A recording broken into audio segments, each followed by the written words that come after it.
வணக்கம். இது காலை நேர பிரதான செய்திகள். விரிவான செய்திகளுக்கு செல்ல முன்னதாக முதலில் தலைப்பு செய்திகள். அடுத்த 36 மணி நேரத்தில் காலநிலையில் ஏற்படவுள்ள மாற்றம், மக்களுக்கு விடுக்கப்பட்ட எச்சரிக்கை. மீண்டும் அழிவை நோக்கிய ஆரம்பம். யாழில் தவறான முடிவெடுத்து மாணவி உயிர் மாய்ப்பு, தாயினால் ஏற்பட்ட விபரீதம். மினுவாங்கொடையில் சுழற்றி அடித்த காற்றால் 30 வீடுகள் சேதம். கொட்டாஞ்சேனையில் தாக்குதல், பணப்பையினால் சிக்கிய சூத்திரதாரி. பாடசாலைகளுக்கு இன்றும் எதிர்வரும் திங்கட்கிழமையும் பூட்டு, மாணவர்களுக்கு விசேட செய்தி. டித்வா சூறாவளியால் உயிரிழந்த 407 பேருக்கான மரண சான்றிதழ்கள் பதிவு. மத்திய மலைநாட்டிற்கு மண் சரிவு சிவப்பு எச்சரிக்கை, பாதுகாப்பான இடங்களுக்கு வெளியேறுமாறு மக்களுக்கு அறிவுறுத்தல். நாட்டில் எரிவாயு பற்றாக்குறை, அரசாங்கத்தின் முக்கிய அறிவிப்பு. தடுப்பூசி விஷமானதனால் உயிரிழந்த இளம்பெண் நீதி கோரும் உறவினர்கள்.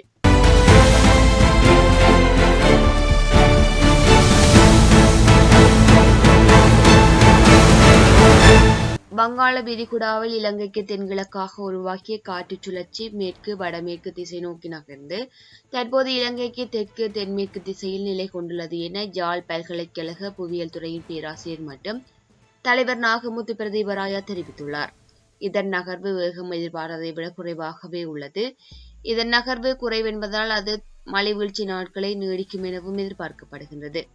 அதுபோல இலங்கையின் தென்பகுதியில் உள்ள ஒரு வளிமண்டல உறுதியற்ற தன்மையில் நீடிக்கின்றது. இதன் காரணமாக மட்டக்களப்பு, அம்பாறை, கண்டி, மாத்தளை, நுவரெலியா, பதுளை, பொலன்னறுவை, அனுராதபுரம், ரத்தினபுரி, கேகாலை, காளி, மாத்தறை, அம்பாந்தோட்டை மற்றும் மொனராகலை மாவட்டங்களுக்கு நாளை இரவு வரை கனமான மழை கிடைக்கும் வாய்ப்புள்ளது எனவும் அவர் தெரிவித்துள்ளார். இன்று முதல் வடக்கு மாகாணத்திற்கு மழை படிப்படியாக குறைவடையும் எனவும் எதிர்பார்க்கப்படுகின்றது என்றும் அவர் சுட்டிக்காட்டியுள்ளார். மழை நாளை இரவு முதல் படிப்படியாக குறைவடைந்தாலும் நிலச்சரிவு அபாயம் எதிர்வரும் 23ஆம் தேதி வரை நீடிக்கும் என்பதனை நினைவில் வைத்துக் கொள்ளுங்கள் என்றும் அவர் வேண்டுகோள் விடுத்துள்ளார். இதேவேளை இன்று முதல் குளிர் அதிகரிக்கும் என்பதனோடு இந்த குளிரான வானிலை 27ஆம் தேதி வரைக்கும் தொடரும் எனவும் எதிர்பார்க்கப்படுகின்றது என அவர் மேலும் தெரிவித்துள்ளார். நாட்டில் எரிவாயு தட்டுப்பாடு ஏற்பட போவதாக முன்வைக்கப்படும் குற்றச்சாட்டுக்களை வெளிவிகார அமைச்சர் விஜித கேரத் நிராகரித்துள்ளார். புதிய விநியோகத்தின் கீழான முதலாவது எரிவாயு கப்பல் எதிர்வரும் ஜனவரி மாதம் 5ஆம் தேதி இலங்கையை வந்தடைய உள்ளதால் தட்டுப்பாடு ஏற்படாது என்று நேற்றைய தினம் நாடாளுமன்றத்தில் தெரிவித்துள்ளார். இது குறித்து அவர் மேலும் கருத்து தெரிவிக்கையில், இதற்கு முன்னர் எரிவாயு விநியோகம் செய்து வந்த ஓமான் நிறுவனத்திற்கு பதிலாக சுவிட்சர்லாந்தின் ஜியோகாஸ் ட்ரேடிங் எஸ்ஏ நிறுவனத்திற்கு புதிய விநியோக ஒப்பந்தம் வழங்கப்பட்டுள்ளதாக அவர் குறிப்பிட்டுள்ளார். இதற்கான உரிய ஒப்பந்தங்கள் ஏற்கனவே கையெழுத்து விடப்பட்டுள்ளன.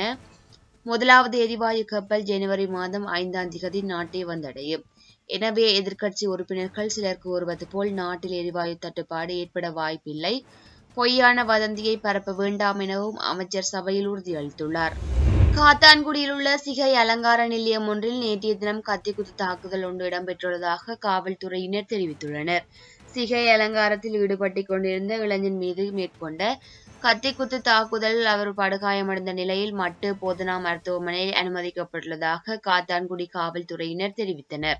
கத்திக்குத்து தாக்குதலை மேற்கொண்டவர் கைது செய்யப்பட்டு நீதிமன்றத்தில் முன்னிலைப்படுத்தப்பட்டதை அடுத்து அவர் விளக்கமறியலில் வைக்கப்பட்டுள்ளார். காத்தான்குடி காவல்துறை பிரிவின் காத்தாக்குடி 6 அப்துல் லத்தீப் சின்னலப்பை மாவட்டத்தில் உள்ள சிகை அலங்கார நிலையத்தில் சம்பவ தினமான நேற்றைய தினம் காலையில் சிகை அலங்காரத்தில் ஈடுபட்டுக் கொண்டிருந்த போது அங்கு உள்நுழைந்த இளைஞர் ஒருவர் குறித்த இளைஞர் மீது கத்தியால் குத்தி தாக்குதலை மேற்கொண்டுள்ளார். கத்தி குத்துக்கு இலக்கான இளைஞனுக்கும் கத்தியால் குத்திய இளைஞனுக்கும் இடையே ஒரு சில தினங்களாக வாய்த்தர்க்கம் மற்றும் கைகலப்பு ஆகியன இடம்பெற்று வந்த நிலையிலேயே இந்த கத்திக்குத்து சம்பவம் இடம்பெற்றுள்ளதாக ஆரம்பகட்ட விசாரணையில் இருந்து தெரிய வந்துள்ளது. இருவரும் போதைப் பொருள் பழக்கத்திற்கு அடிமையானவர்கள் என காத்தான்குடி காவல் நிலைய பொறுப்பதிகாரி செய்தி வெளியிட்டுள்ளார். இது தொடர்பான மேலதிக விசாரணைகளை காத்தான்குடி காவல்துறையினர் மேற்கொண்டு வருகின்றனர். மத்திய மாகாணத்தில் உள்ள அனைத்து பாடசாலைகளும் இன்று மற்றும் எதிர்வரும் திங்கட்கிழமை ஆகிய 2 நாட்களும் மூடப்படும் என மத்திய மாகாண பிரதேச செயலாளர் தெரிவித்துள்ளார். வானிலை நிலைமைகளை கருத்தில் கொண்டு இந்த விடுமுறை வழங்கப்பட்டுள்ளது எனவும் அவர் மேலும் தெரிவித்துள்ளார். கம்பகா, மினுவாங்கொட, கோரம்பெல்ல, போதி பிகிதுவல பகுதியில் நேற்றைய தினம் காலை வீசிய பலத்த காற்றினால் ஒரு மல வழிபாட்டு தலம், பாடசாலை மற்றும் 30க்கும் மேற்பட்ட வீடுகள் ஆகியன சேதமடைந்துள்ளன. பலத்த காற்றினால் அந்த பகுதியில் 3 வீடுகள் முற்றிலும் சேதமடைந்துள்ளதாகவும் தெரிவிக்கப்படுகின்றது. அத்தோடு சுழற்றி எடுத்த காற்றினால் மலங்கள் முறிந்து விழுந்துள்ளமையினாலும் பாரிய சேதங்கள் ஏற்பட்டுள்ளன. அப்பகுதிக்கு பொறுப்பான அதிகாரிகள் சேதமடைந்த வீடுகளை பார்வையிட சென்றிருந்ததாகவும் கூறப்படுகின்றது. டிட்பா சூறாவளியினால் உயிரிழந்த 643 பேரில் 407 பேருக்கான மரண சான்றிதழ் பதிவு செய்யப்பட்டுள்ளதாக பதிவாளர் நாயகம் திணைக்களம் அறிவித்துள்ளது. அதன்படி ஏனைய மரணங்கள் தொடர்பான பதிவுகளும் விரைவுபடுத்தப்பட்டுள்ளதாக பதிவாளர் நாயகம் சசிதேவி ஜலதீபன் தெரிவித்துள்ளார். இதேவேளை மரண சான்றிதழ்களை பெற்றுக் கொள்வதன் ஊடாக மரணமானவர்களுக்கான அரசாங்கத்தால் வழங்கப்படும் இழப்பீடுகளை பெற்றுக் கொள்வது இலகுவானதாக அமையும் எனவும் பதிவாளர் நாயகம் குறிப்பிட்டுள்ளார். கொட்டாஞ்சேனை காவல் பிரிவுக்குட்பட்ட 6வது குறுக்கு தெருவில் கத்திக்குத்து சம்பவம் ஒன்று இடம்பெற்றுள்ளது. நேற்றைய தினம் மாலை சுமார் 6:35 மணியளவில் இந்த சம்பவம் இடம்பெற்றுள்ளதாகவும் தெரிவிக்கப்படுகிறது.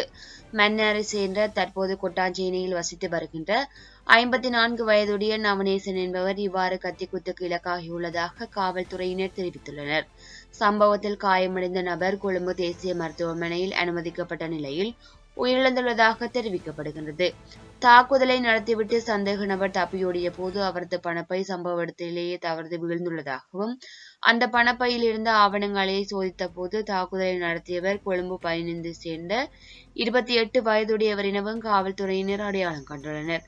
குறித்த சம்பவம் தொடர்பான மேலதிக விசாரணைகளை கொட்டாஞ்சேனை காவல்துறையினர் மேற்கொண்டு வருகின்றனர். ஜாலில் தாயார் படிக்குமாறு கூறியதனால் மாணவி ஒருவர் தவறான முடிவெடுத்து உயிர் மாய்த்துள்ளார். குறித்த சம்பவமானது கடந்த 17ஆம் தேதி இடம்பெற்றுள்ளது. வல்வெட்டித்துறை பகுதியைச் சேர்ந்த 15 வயதுடைய மாணவியை இவ்வாறு உயிர் மாய்த்துள்ளார். இது குறித்து மேலும் தெரிவிக்கையில், குறித்த மாணவியின் தாயார் அந்த மாணவியை பாடங்களை படிக்குமாறு தினமும் கூறுவதனால் மாணவி மன விரக்தியில் இருந்துள்ளதாகவும் கூறப்படுகின்றது. கடந்த 12ஆம் தேதியும் இவ்வாறு தாயார் கூறியதனால் குப்பைகளை எரிப்பது போல் பாசாங்கு செய்து பெட்ரோலை தன் மீது ஊட்டி தனக்கு தானே தீப்பற்றி வைத்துள்ளதாக தெரிவிக்கப்படுகிறது. இதன்போது அயல் வீட்டில் உள்ளவர்கள் மாணவியை காப்பாற்றிய வேளை குறித்த மாணவி அவர்களுக்கு சம்பவத்தை குறிப்பிட்டுள்ளார். பின்னர் தீக்காயங்களுக்கான அவரை மந்திவி வைத்தியசாலைக்கு கொண்டு சென்ற நிலையில் மேலதிக சிகிச்சைக்காக யாழ்ப்பாணம் போதனா வைத்தியசாலைக்கு மாற்றப்பட்டார். இருப்பினும் சிகிச்சை பலனின்றி அவர் நேற்றிரவு உயிரிழந்துள்ளதாகவும் தெரிவிக்கப்படுகிறது. அவரது சடலம் மீதான மரண விசாரணைகளை திடீர் மரண விசாரணை அதிகாரி நமசிவாயம் பிரேம்குமார் மேற்கொண்டுள்ளார். நிலவி வரும் கடும் மழை காரணமாக விக்டோரியா, ரந்தனிகளம் மற்றும் ரந்தன்பே ஆகிய நீர்த்தேக்கங்கள் தற்போது வான்பாய ஆரம்பித்துள்ளதாக மகாவலி அதிகார சபை அறிவித்துள்ளது. நீர்த்தேக்கங்கள் வான்பாய தொடங்கியுள்ளதனால் மகாவலி கங்கையின் நீர்மட்டம் கணிசமாக உயர்வடையக்கூடும். இதன் காரணமாக மகாவலி கங்கையை அண்டிய தாழ்நில பகுதிகளில் வசிக்கும் மக்கள் மிகவும் அவதானத்துடன் இருக்குமாறு கேட்டுக் கொள்ளப்பட்டுள்ளனர். கலாவெவ வடிநிலத்திற்கு சொந்தமான கலாவெவ மற்றும் கண்டலம நீர்த்தேக்கங்கள் ஏற்கனவே வான்பாய தொடங்கியுள்ளன. போவதென்ன, இப்பா, கட்டுவா, மொரகந்த மற்றும் கழுகங்கை ஆகிய நீர்த்தேக்கங்களின் நீர்மட்டம் தற்போது அதன் உச்சமட்டத்தை எட்டியுள்ளதாகவும் தெரிவிக்கப்பட்டுள்ளது. மாதுரு ஓயா நீர்த்தேக்கமும் தற்போது அதன் கொள்ளளவை எட்டியுள்ளதனால் அதுவும் எந்த நேரத்திலும் வான்பாயக்கூடும் என மகாவலி அதிகார சபை குறிப்பிட்டுள்ளது. அனர்த்த அபாய நிலவுவதனால் ஆற்று பகுதிகளை பயன்படுத்துவோர் மற்றும் தாழ்நில மக்கள் அவசர நிலைமைக்கு தயாராக இருக்குமாறும் அறிவுறுத்தப்பட்டுள்ளனர். களுத்துறை மத்துகம வைத்தியசாலையில் தடுப்பூசி விஷமானதால் இளம்பெண் ஒருவர் உயிரிழந்துள்ளார். ஒரு தனியார் நிறுவனத்தில் பணிபுரிந்து வந்த 23 வயதுடைய சந்தமினி திவ்யாஞ்சலி என்ற பெண் ஒருவரே இவ்வாறு உயிரிழந்துள்ளார். இந்த நிலையில் உயிரிழந்த பெண்ணுக்கு அவரது பெற்றோரும் உறவினர்களும் நீதி கோரியுள்ளனர். சம்பவம் தொடர்பில் மேலும் தெரிய வருகையில், கடந்த 12ஆம் தேதி காய்ச்சல் காரணமாக சிகிச்சை பெற்றுக் கொள்வதற்காக IDH வைத்தியசாலைக்கு சந்தமினி சென்றிருந்தார். அவரை பரிசோதித்த வெளிநோயாளர் பிரிவில் இருந்த வைத்தியர்கள் தடுப்பூசி செலுத்தியுள்ளனர். ஆனால் படுக்கைகள் இல்லாததால் அறைக்குள் அனுமதிக்கவில்லை. நோயாளி வெளியேற தயாராகும் போது அவர் மயக்கமடைந்துள்ளார். பின்னர் நோயாளி தீவிர சிகிச்சை பிரிவில் அனுமதிக்கப்பட்டு சிகிச்சை பெற்று வந்துள்ள நிலையில் கடந்த 14ஆம் தேதி உயிரிழந்துள்ளதாகவும் தெரிவிக்கப்படுகிறது. இறந்த பெண்ணுக்கு நீதி வழங்கவும் இதுபோன்ற ஒழுங்கற்ற செயல்களால் மேலும் இழப்புகளை தடுக்கவும் அவரது பெற்றோரும் உறவினர்களும் அதிகாரிகளை வலியுறுத்தியுள்ளனர். நாட்டின் பல பகுதிகளில் நிலவும் கடும் மழை காரணமாக கண்டி மற்றும் நுவரெலியா மாவட்டங்களின் சில பகுதிகளுக்கு 3ஆம் நிலை சிவப்பு எச்சரிக்கை விடுவிக்கப்பட்டுள்ளது. தேசிய கட்டட ஆராய்ச்சி நிறுவனம் நேற்றைய தினம் காலை 8 மணிக்கு இந்த அறிவிப்பை வெளியிட்டுள்ளது. இந்த எச்சரிக்கை இன்றைய தினம் காலை 8 மணி வரை செல்லுபடி ஆகும் எனவும் தெரிவிக்கப்பட்டுள்ளது. கண்டி மாவட்டத்தின் தொலுவ உடுதும்பர மெததும்பர நுவரெலியா மாவட்டத்தின் வலப்பனை ஹங்குரன் கெத்தர் நில்தாண்டஹின்ன மதுரட்ட ஆகிய பிரதேச செயலகம் மற்றும் அதனை சுற்றியுள்ள பகுதிகளுக்கு 3ஆம் நிலை சிவப்பு எச்சரிக்கை விடுக்கப்பட்டுள்ளது. குறித்த பிரதேச செயலகம் மற்றும் அதனை சுற்றியுள்ள பகுதிகளில் வசிக்கும் மக்கள் மண்சரிவு அபாயம் காரணமாக உடனடியாக பாதுகாப்பான இடங்களுக்கு வெளியேறுமாறும் கேட்டுக் கொள்ளப்பட்டுள்ளனர். இதுபோன்ற செய்திகளை தெரிந்து கொள்ள தமிழ் லங்கா குரல் சேனலை சப்ஸ்கிரைப் செய்து அருகே இருக்கிற பெல் பட்டனையும் கிளிக் செய்து கொள்ளுங்கள். மேலும் இதுபோன்ற செய்திகளை உடனுக்குடன் தெரிந்து கொள்ள தமிழ்லங்காகுரல்.com எனும் இணையத்தின் வாயிலாக எங்களோடு இணைந்து கொள்ளுங்கள்.